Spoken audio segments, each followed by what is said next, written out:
Professor Elton, sua pergunta é bastante pertinente, mas antes da gente entrar nas especificidades e nas origens do nazismo, do fascismo, é importante que a gente compreenda alguns conceitos. O nazismo e o fascismo, assim como o stalinismo na União Soviética, o franquismo na Espanha e o salazarismo em Portugal, são regimes totalitários.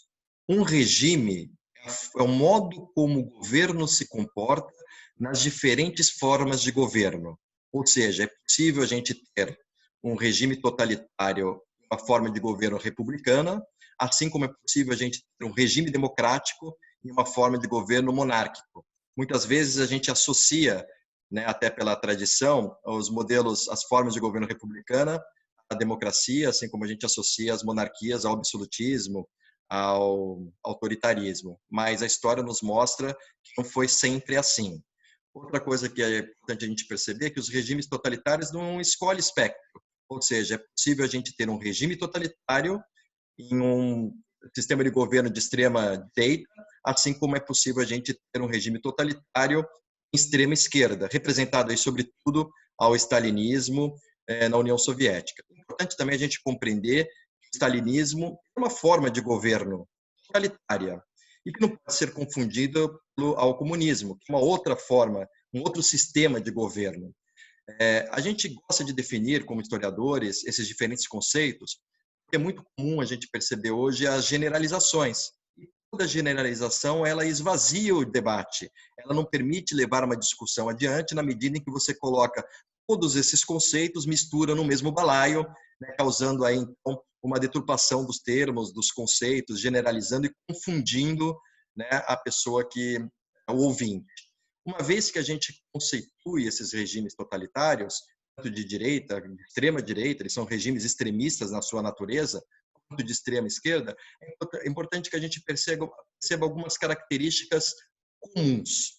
O que caracteriza esses regimes totalitários? Bom, em primeiro lugar, o líder. Né? Isso é bastante presente. A gente percebe o culto ao Stalin na União Soviética, assim como o culto ao Hitler na Alemanha, o culto ao general Franco na Espanha e ao Mussolini na Itália. Outro aspecto bastante importante é o uso intenso de propaganda e de símbolos, justamente para marcar essa posição, para registrar, né, para fazer a cabeça mesmo da grande massa da população.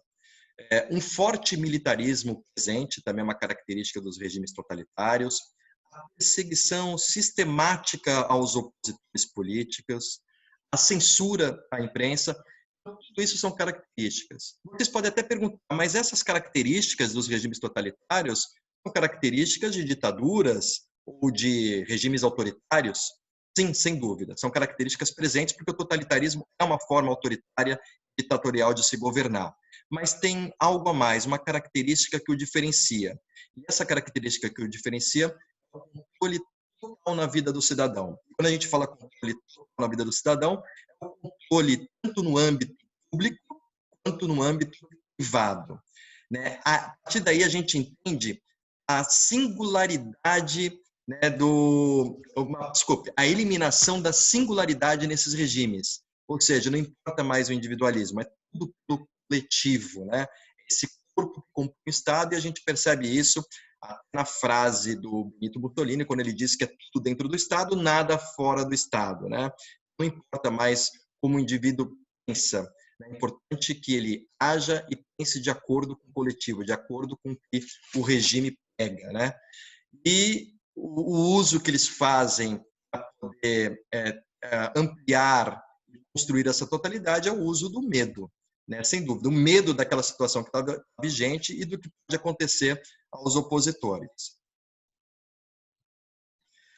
Nós vimos, então, as características, né, que identificam os regimes totalitários, mas não existe, assim, uma característica comum a todos eles. O que existe é uma causa, né? Então, uma característica comum que fez surgir esses regimes, mas existe uma causa. A causa está, sobretudo, na crise, a crise econômica. A crise era um fator que impulsiona, né, o surgimento de soluções extremas. O extremismo ele é presente quando a gente tem um período de crise, ainda mais uma crise duradoura. Que crise era essa que assolava a Europa? Era da crise econômica decorrente da Primeira Guerra Mundial, sobretudo na Itália e na Alemanha. Apesar de estarem lados opostos da Primeira Guerra Mundial, a Alemanha ela saiu perdedora, derrotada, e a Itália lutou ao lado dos vencedores. A Itália ela não recebeu, né, o bônus da guerra, né, apenas o ônus da guerra. Então, ela estava totalmente destruída, né, com milhares de soldados mortos, assim como a Alemanha. Isso tudo alimentou um ressentimento, uma revolta da população. Junto com a crise econômica, que trouxe miséria, fome, falência e desemprego, a gente tem aí um terreno fértil para o surgimento de soluções extremas. E aí a gente tem na Itália, que ainda era uma monarquia, né, o surgimento de diversos grupos políticos. E um deles era o Fátio de Combattimento, liderado por Benito Mussolini, logo após o fim da Primeira Guerra Mundial, em 1919. Esse grupo ganha uma força exagerada, justamente pelo uso da força, né, um espaço político. Em 1922, a gente tem a famosa Marcha sobre Roma, quando 50 mil camisas negras, e a gente vê a ideia aí do coletivo, né, ou seja, todos eles vestidos de preto, assim que eles se representavam, já se utilizando de símbolos, como já foi explicado agora, né, que era o fátio, né, um feixe de varas, que dava justamente essa ideia de coletivo. Eles marcham sobre Roma, né?